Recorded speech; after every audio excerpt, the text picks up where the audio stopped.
down, back and forth, up and down. First the quick flight skyward, gradually slowing, reaching the pinnacle of the curve, poising a moment, then flashing earthward again, faster and faster at a nauseating speed, reaching the bottom and hurtling aloft on the opposite side. Up and down, back and forth, up and down. How long it had continued this way, Layville didn't know. It might have been millions of years he'd spent sitting here in the massive glass pendulum, watching the world tip one way and another, up and down, dizzily before his eyes until they ached. Since first they had locked him in the pendulum's round glass head and set it swinging, it had never stopped or changed. Continuous, monotonous movements over and above the ground. So huge was this pendulum that it shadowed 100 feet or more with every majestic sweep of its gleaming shape, dangling from the metal intestines of the shining machine overhead. It took 3 or 4 seconds for it to traverse the 100 feet one way, 3 or 4 seconds to come back. The prisoner of time. That's what they called him now. Now, fettered to the very machine he had planned and constructed. Prisoner of time. Prisoner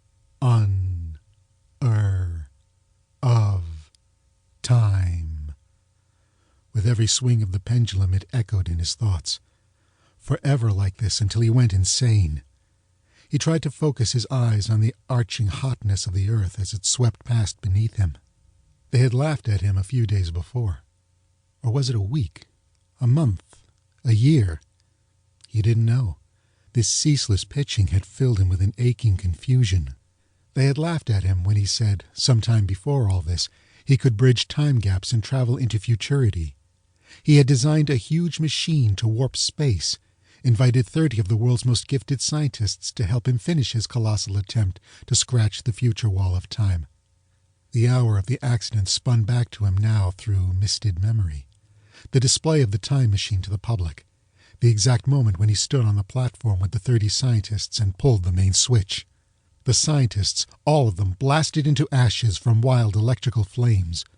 Before the eyes of 2 million witnesses who had come to the laboratory or were tuned in by television at home. He had slain the world's greatest scientists. He recalled the moment of shocked horror that followed. Something radically wrong had happened to the machine. He, Layville, the inventor of the machine, had staggered backward, his clothes flaming and eating up about him. No time for explanations. Then he had collapsed in the blackness of pain and numbing defeat. Swept to a hasty trial, Layville faced jeering throngs calling out for his death. "Destroy the time machine," they cried, "and destroy this murderer with it." Murderer? And he had tried to help humanity. This was his reward. One man had leaped onto the tribunal platform at the trial, crying, "No! Don't destroy the machine! I have a better plan! A revenge for this man!" His finger pointed at Layville where the inventor sat, unshaven and haggard, his eyes future glazed. "We shall rebuild his machine, take his precious metals, and put up a monument to his slaughtering. We'll put him on exhibition for life within his executioning device." The crowd roared approval like thunder, shaking the tribunal hall. Then, pushing hands, days in prison, months. Finally, led forth into the hot sunshine, he was carried in a small rocket car to the center of the city. The shock of what he saw brought him back to reality. They had rebuilt his machine into a towering timepiece with a pendulum. He stumbled forward, urged on by thrusting hands, listening to the roar of thousands of voices damning him. Into the transparent pendulum head they pushed him and clamped it tight with weldings. Then they set the pendulum swinging and stood back. Slowly, very slowly, it rocked back and forth, increasing in speed. Layville had pounded futilely at the glass, screaming. The faces became blurred, were only tearing pink blobs before him. On and on like this.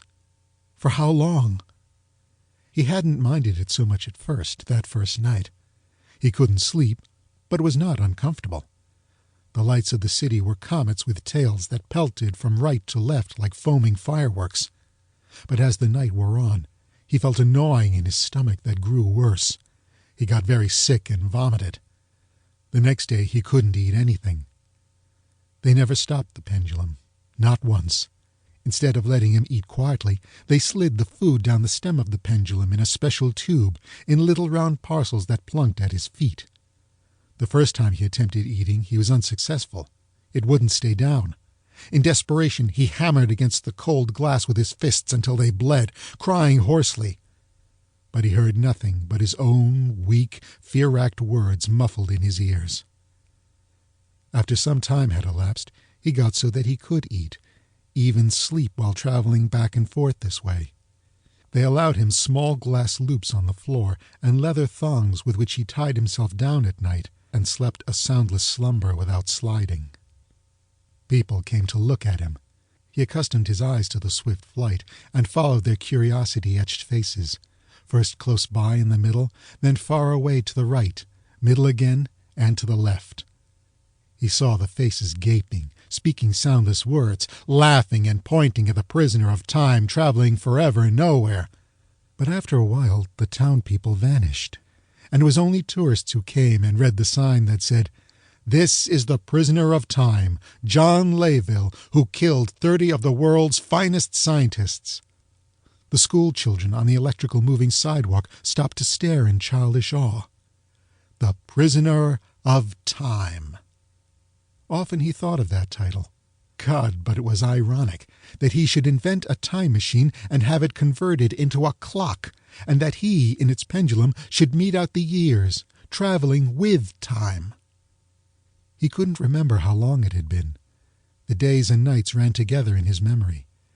His unshaven cheeks had developed a short beard, and then ceased growing. How long a time? How long?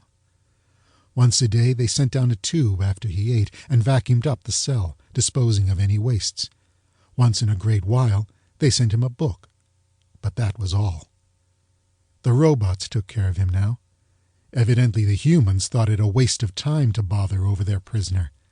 The robots brought the food, cleaned the pendulum cell, oiled the machinery, worked tirelessly from dawn until the sun crimsoned westward. At this rate, it could keep on for centuries.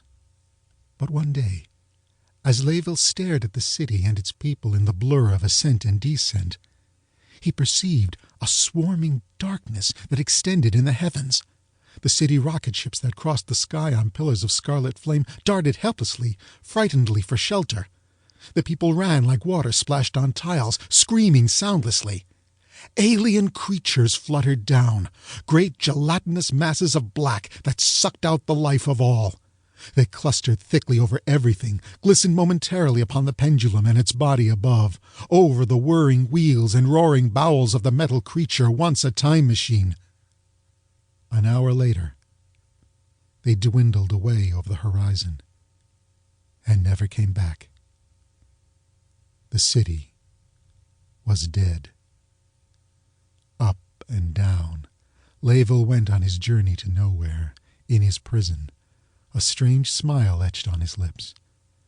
In a week or more, he knew, he would be the only man alive on earth.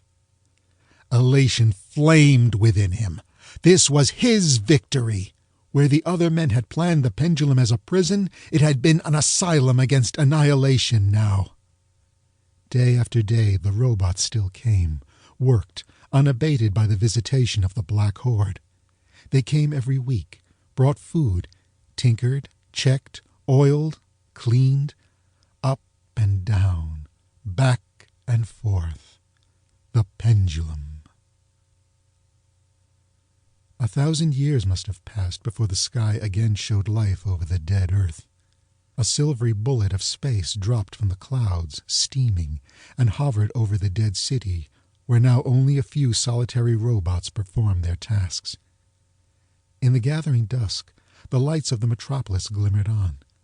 Other automatons appeared on the rampways like spiders on twisting webs, scurrying about, checking, oiling, working in their crisp mechanical manner. And the creatures in the alien projectile found the time mechanism, the pendulum swinging up and down, back and forth, up and down. The robots still cared for it, oiled it, tinkering. 1,000 years this pendulum had swung.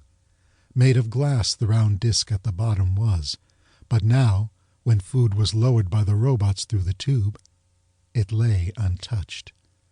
Later, when the vacuum tube came down and cleaned out the cell, it took that very food with it. Back and forth, up and down. The visitors saw something inside the pendulum. Pressed closely to the glass side of the cell was the face of a whitened skull, a skeleton visage that stared out over the city with empty sockets and an enigmatical smile wreathing its lipless teeth. Back and forth, up and down. The strangers from the void stopped the pendulum in its course, ceased its swinging, and cracked open the glass cell, exposing the skeleton to view. And in the gleaming light of the stars, the skull face continued its weird grinning, as if it knew that it had conquered something, had conquered time. The prisoner of time, Layville, had indeed traveled along the centuries, and the journey was at an end.